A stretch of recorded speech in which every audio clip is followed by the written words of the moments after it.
This is our 11th meeting of Cabinet held under the current arrangements. And to remind those who have joined us online, this meeting is a consultation with Cabinet, as I have for the time being delegated the ability to make decisions to the individual portfolio holders. Previously, Cabinet took decisions collectively, but instead of the usual roll call of members to take the decisions, I will seek via a show of hands Cabinet members' general agreement or disagreement with the recommendations in each of the reports. And following this consultation, the decisions of individual portfolio holders will be published on or before Wednesday, Tom, what date would that be? Sorry, can you just confirm? 6th. Wednesday, the 6th of April, and key decisions will be implemented the following week, unless a call-in procedure is invoked. So we now move on to item 1, which is apologies for absence. I believe we have 2, maybe.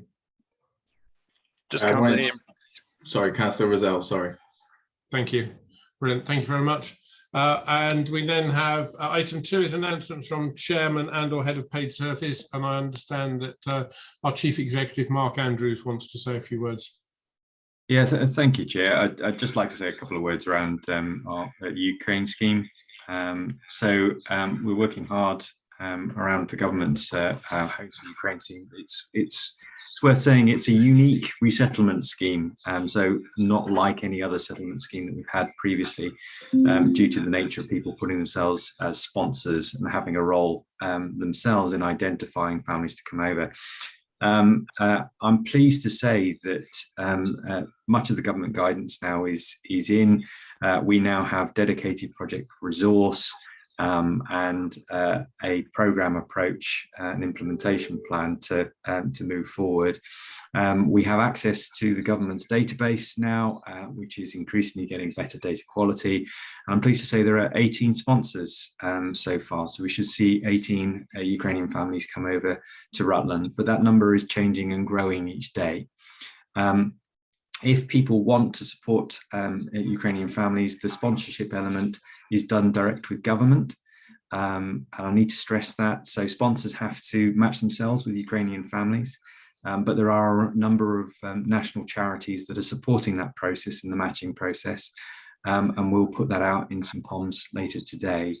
They have to register as sponsors with the government, and the government need to complete some checks alongside the sponsor completing the visa application process with the government. At that point, we get involved as a local authority. We've already started some courtesy calls with those that have already registered with the system, but we will then move on to some initial home visits and then formal accommodation checks, DBS safeguarding, etc. When families come over, there is a role for the sponsor in coordinating the arrivals, but we'll give clear information about that. And then we have a role, some follow-up checks, as well as ensuring that if there are children within the Ukrainian families, that they either have the appropriate childcare or education moving forward, as well as ongoing support in the community. Just in terms of communication, because obviously this programme has been implemented relatively quickly by the government, and as I say, it doesn't follow normal resettlement schemes. I know Councillor Harvey will be communicating with all members later on today after Cabinet to make sure that all members are up to speed. And we'll be releasing a Rutland-specific step-by-step guide to support sponsors in the local community. We've also launched a dedicated email in case people want to get in contact with us about the scheme and Ukrainian support, and that's simply ukraine@rutland.gov.uk. Thank you, Chair. Fantastic. Thank you very much for that. We now move on to item 4, which is record of decisions, to confirm the record of decisions made at the meeting of Cabinet held on the 8th of March 2022, pages 5 to 10. I assume we're all happy. Then we have to, yeah, nodding of heads, fantastic, thank you. So that's approved. We now move on to item 5, which is items raised by scrutiny. I believe there are none, is that right? Fantastic. Yeah, correct, thank you. Sorry, keeping on your toes here. And we now move on to item 6, which is the Rutland Local Plan Issues and Options. And I'd just like to start, before I go into the detail of the report, we've had a question about housing spatial strategy raised by a councillor, and I just wonder, you know, the figures that are in the report are current for the whole of the plan period of the core strategy. In developing a long-term plan, there will clearly be variations over that plan period as to where the supply is located. And therefore, the last 4 to 5 years is not necessarily the most important period. You have to look at it in the whole rather than take a section of it.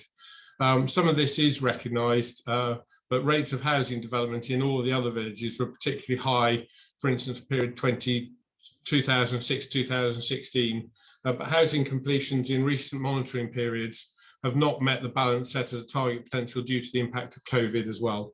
So it's just, you need to look at it in the round. You can't just take a section out of it, otherwise you end up with, I think, what they refer to lies, damn lies and statistics. So thank you for that.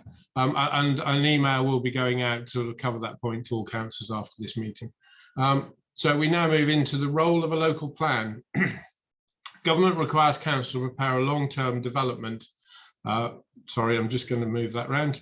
A long-term development plan for the next 15 to 20 years. And the local plan should provide a vision for the future development of the area, address development needs for housing, the economy, community facilities and infrastructure, provide a base for safeguarding an environment, adapting to climate change and securing good design, include policies and proposals to guide decisions and invest on development. Now, we want our local plan to support high quality new development in the right locations to meet future needs, whilst also protecting and enhancing the exceptional natural and built environment that residents and visitors treasure. At the same time, taking the opportunity to drive forward the council's ambitions on matters such as the climate change, meeting affordable housing and promoting biodiversity. The issues and options report is the first stage of plan making for the new local plan, and it concentrates on the key strategic planning issues, and in particular as those where there could be the significant differing options and approaches that the local plan could take. Why we need a local plan? The 3 existing documents which make up Rutland's development plan are becoming dated. And the council currently cannot demonstrate a 5-year housing supply. And so there is a need to address this with the identification of a supply of deliverable housing sites in the local plan. Without a 5-year supply, the council and communities in Rutland have less influence over where housing developments can take place, potentially resulting in developments that is less sustainable and of a lower quality. When adopted, the local plan will provide much greater certainty for both communities and developers as to where future development should take place. So moving on to the engagement, the issues and options report does not seek to set out defined solutions for a new local plan. Rather, it raises key issues to be addressed in the preparation of the local plan and seeks feedback on the options presented for these issues. The preparation of a new local plan provides the opportunity for local people and all other interested parties to help shape what the county will look like over at least the next 15 years, and thereby create the policy framework that will help guide investment and development decisions. The consultation on the issues and options provides the first opportunity for the council to listen to responses on the issues and options raised, and then take account of these in preparing the next stages of the local plan. These later stages will also be subject to a further public consultation. It is important that we encourage as many people within the county as possible to be involved in this consultation. We want to see responses that are representative of all views and all sections of our community. I would like also to draw attention to the addendum published, which takes account of updated information on the calculation of Rutland's local housing needs figure, following the publication of the Officer of National Statistics, or ONS, the latest Housing Affordability Index. This was not available at the time of writing of the report. The updated local housing needs for Rutland is now calculated at 142 dwellings per annum, that's March 2022, compared to the previous figure of 129 dwellings, which was back in February 2021. The implications of this change for the draft Rutland Issues and Options report are set out in Appendix A to the addendum, and amendments are highlighted. Other matters. This consultation will be undertaken in line with the Council's adopted statement of community involvement. It is important to note that some minor changes are proposed to the text of the document. These changes do not alter the minimum requirements for consultation on development plan documents included in the appendix to the SCI. The minor amendments are identified by means of track changes, see Appendix 2. A revised local development scheme is attached to Appendix 3 to this report. This sets out the latest timetable for the production of the local plan. And alongside this issues and options report, we also intend to consult on the current site appraisal methodology and current settlement hierarchy methodology. Sorry, it's a difficult one to get your tongue around that one. So I'm happy to take any questions before we move to vote on the paper in front of us. So are there any questions? If you'd like to raise your hands. Councillor Payne. Thank you, Chair. Given the importance of this consultation and the fact that there is some strong feelings out there in the public domain, will we be doing any face-to-face consultation at all? Yes, thank you for raising that question. We've learned from obviously the future Rutland conversation and the budget conversation that we've had that face-to-face is very useful. So there is a whole range of methods of communication. There will be virtual and also the good old traditional face-to-face in person, and we'll make sure that that those options are there. So yes, we will certainly be doing that, and there will be a plan laid out. It will be with the local plan working group in the very near future, just to fine tune and put those details in place. Great. Thank you. Any other questions? Lucy, Councillor Stevenson. Oh, thank you ever so much, Chair. Just a couple of little things which I think will be able to fit under the delegated authority for small tweaks for an unprofessional term. One which I've raised and I think is happening, reference to when we declared our climate crisis was in January 2021, not October 2019 in the paper. The other little tweak I'd be grateful if the planning team and director could look at, in 3.14.16, there's a sentence which says waste arising from Rutland is relatively low. I'd like that looked at, because that wasn't the impression that I got from our various waste analysis, in that my understanding is the waste produced by the average household is actually above average. So I'd quite like that just to be looked into, simply not least because we've got a message of reducing our waste as a county. The third point I wanted to make was linking into what Councillor Payne has just said, absolutely underscoring the need for maximum engagement with this. This is the blueprint for our county going forwards. It will set the tone now, tomorrow, and way into the future. When this is discussed with the local plan group, would it be worth considering having a cover page on the report with a very brief contents of which pages have got which question pertaining to which specific issue? Because I'm assuming somebody consulting, whether it's an individual or a group, can answer one of the questions, all of the questions, some of the questions, and it might be helpful to just offer a bit of sort of signposting there. All the information needs to be in that document, but it might just help to focus people. For example, I'm intending with the Rutland Climate Action to take the ones pertaining to biodiversity, for example, so that we give a specific response as that group to that part. Is that possible? So that was very long-winded, Chair, and I will stop now. Thank you. I have got some information, but I see that the Director of Places has put a hand up. So Penny, if you could answer some of that, and I can pick up the bits that you don't answer necessarily, if I can. Thank you, Chair. Yeah, just to reassure Cabinet that we are developing a very comprehensive community engagement plan throughout the duration of the local plan process, but particularly at this issues and options stage. As you rightly say, it's critical that we hear from as wide a range of people within our county as possible to inform the plan going forwards.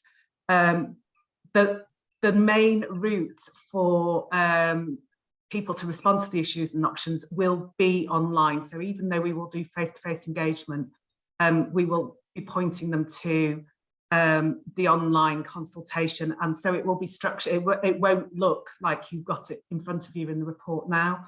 There will be different sections on the website, and people, as you can say, will be signposted to go through to the bits that are of particular interest to them. We're just working with the providers of the consultation platform to see if we can beautify it a little and make it clearer for people to navigate. And as I say, that will be complemented with a wide range of engagement techniques, and there will be the ability for people that can't access the web online platform to respond through hard copy. Thank you very much for that. That's very useful. Councillor Harvey, you have your hand up. Thank you. Most of my questions have been answered, thank you, and I welcome the community engagement plan. Mine just one slight tweak on housekeeping, just so that we don't worry our larger villages. On page 8 at 3.4.16, in our larger villages, we've got the core strategy distribution. We've added an extra 6, and it looks like we're trying to put 6,162 houses in our larger villages. I'm sure they wouldn't quite want that, so so that's just sorry, one tweak on housekeeping. But no, I really welcome the engagement that we have planned. Thank you. Fantastic, thank you. Yes, so I think the local government, the local plan working group will be looking at the consultation process and putting final tweaks with, as Director of Places has already articulated, and broken down into easy, accessible, bite-sized bits. It's not a large, heavy document that you need to wade through all of it to find the one question you wanted to answer. So I have the decision recommendations that the Cabinet agrees to approve the issues and options report Appendix 1 for the purpose of public consultation. 2, that delegated authority is granted to the Strategic Director of Places in consultation with the portfolio holder with responsibility for planning to make any minor changes to finalise the consultation document and facilitate the requirements of consultation software, as well as to make any changes agreed at Cabinet. To approve the statement of community involvement of Appendix 2, including minor revisions to the text. And 4, to approve the local development scheme, Appendix 3, setting out the timetable for preparation of the local plan. Can I have, by a show of hands, if we are all happy with that? Fantastic, thank you. That's unanimous, I believe. So we now move on to item 7, which is the use of emergency powers. The purpose of this report is to cease the use of emergency powers delegated to Chief Executive in May 2020 due to the pandemic. There's been a log of all the decisions made under these powers, and the majority of the decisions were made through Cabinet and Council using virtual meetings. It is now time to remove these powers and return to normal. The group leaders have agreed that this is the right thing to do. So I'm happy to take any questions on this, otherwise we can go to the vote. Sorry, I'm just going to, I've got my screen blocked. There we go. I've got Councillor Payne and then Mark Andrews. Excuse me, just to confirm that, does that mean that Cabinet will be meeting in person from May onwards? Yes, this is our last meeting virtually, so we will be returning to a much more normal method of operation as from May. Thank you. Okay, thanks. Mark. Thanks. Yeah, it'll probably my Director of Public Health would not forgive me if I didn't just point out that clearly things aren't back to normal. In terms of COVID rates, our over 60s population is higher than it's been since January 2021. And clearly, without free testing, we're going to be a little bit in the dark in terms of what happens next. So I guess 2 things I'd urge. Number 1 is that if members of the community are eligible for the spring booster, they take that. So it's over 75s, a number of vulnerable groups. There'll be further booster programs initiated, but also that people take care of themselves in their community and wear masks where appropriate if they feel that they need to. Obviously, this is a bit of a transition for us, but there are risks associated with this period, and I just want to make sure that people are aware. I would just follow that up. If there are any sort of doubts about how well you're feeling, I would rather you didn't attend a meeting if at all possible, rather than turning up and sharing whatever bug you might have, regardless of COVID or flu or any of those other ones. So please look after each other, because it's important we do that.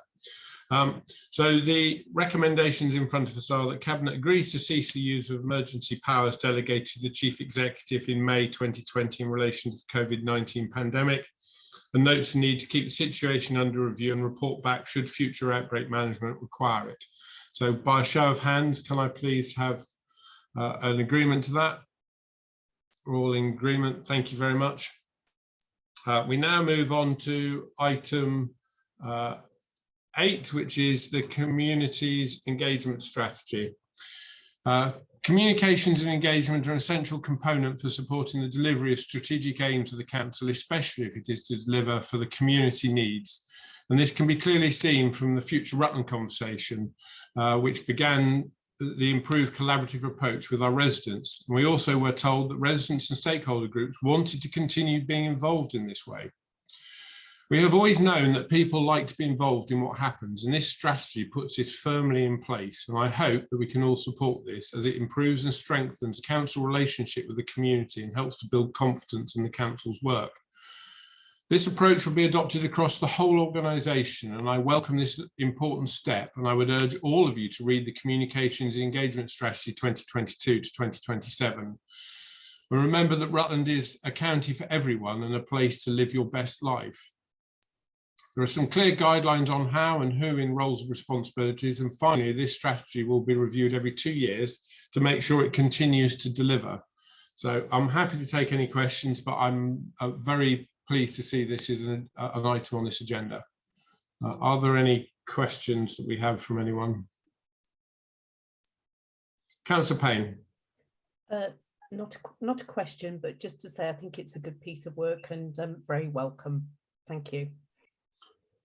Thank you very much. Councillor Stevenson. Thank you. Yeah, I mean, clearly Councillor Payne and I are massively on the same page today. I particularly like the 2 main strategic aims: strengthening the council's relationship with the communities and building confidence in the council's work. I always feel slightly sorry for councils generally, because often we're on a back foot. We're asking for money. With the gateway to access services that may be a no sometimes, planning applications, etc.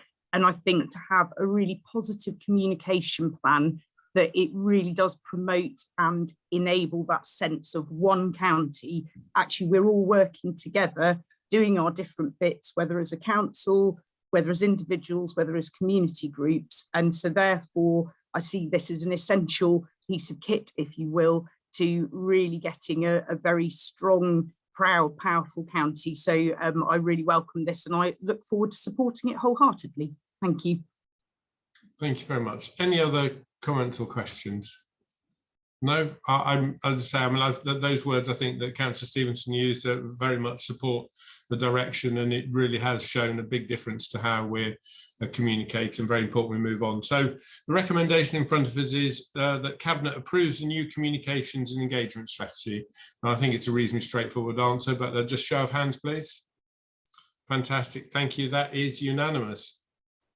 We now move on to item 9, which is risk management, and I believe that's over to Councillor Payne. Thank you, Chair. The risk management policy was last updated in 2016 and has recently undergone a review by the Director of Resources in consultation with Internal Audit and Zurich Municipal. There are our insurer. Some changes have been incorporated in the policy, which in turn has been reviewed by the Audit and Risk Committee. The changes are described in your packs.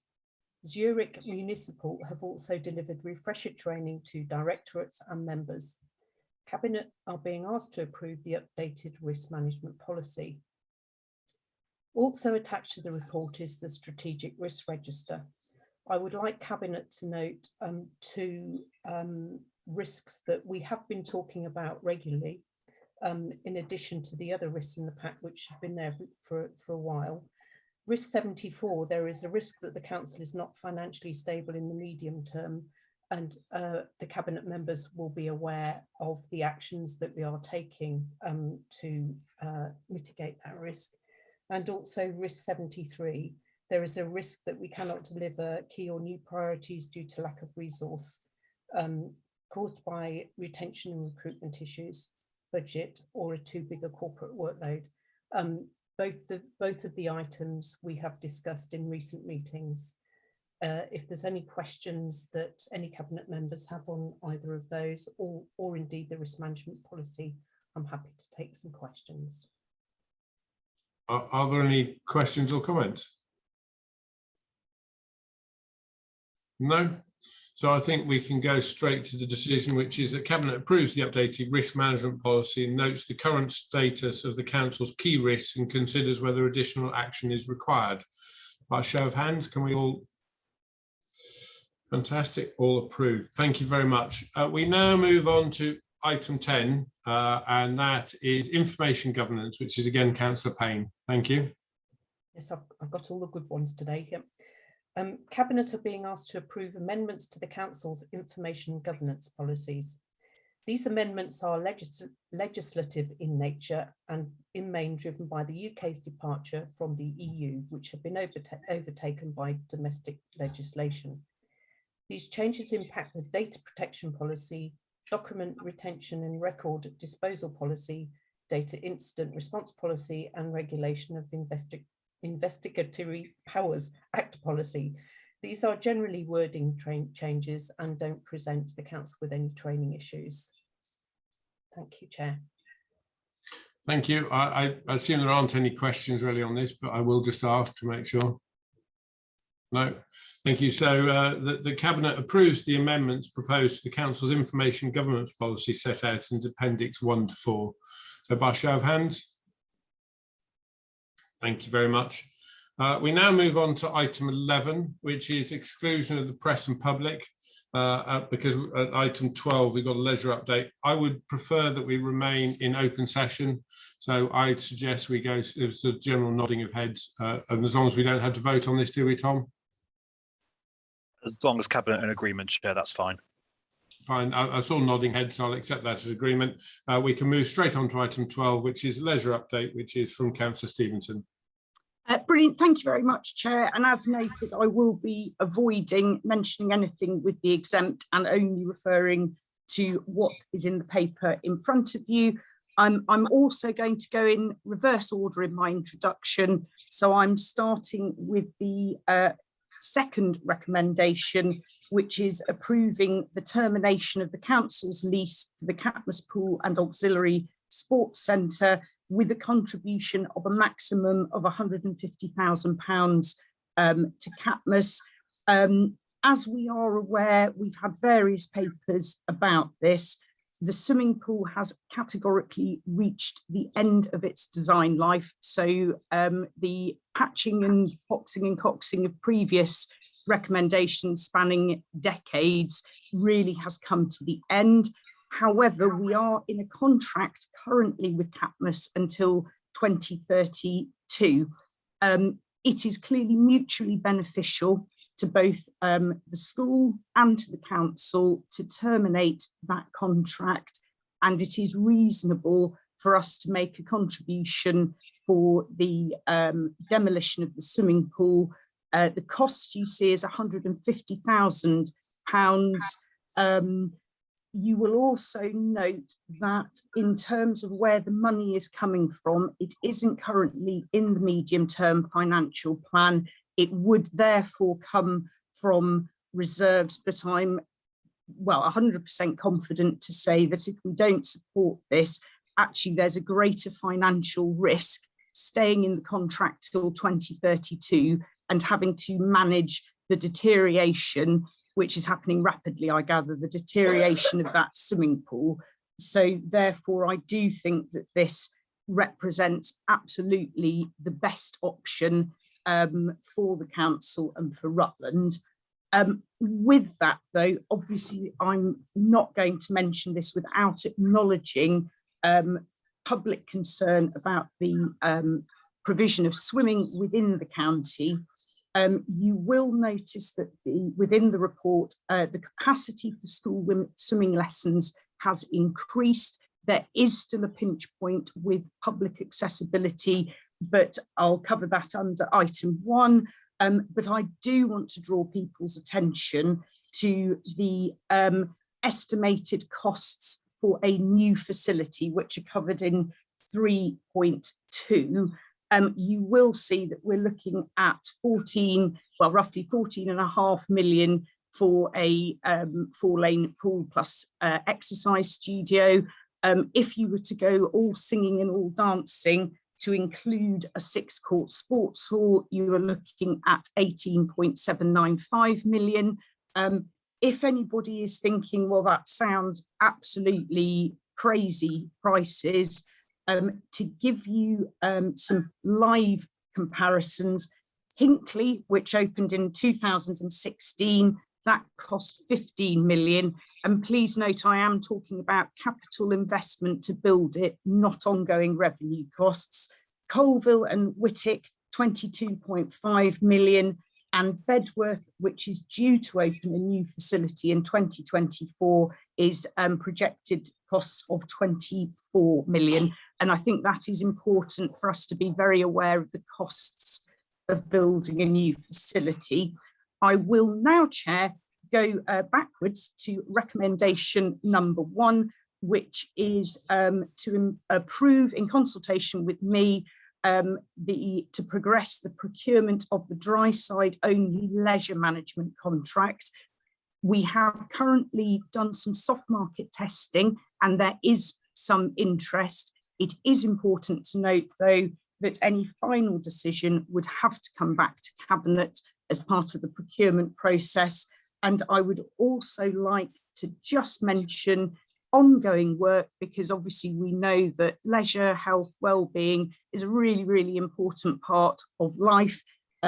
We have a stakeholder group, which is mentioned in 4.1 under the consultation. We have had 2 meetings to date.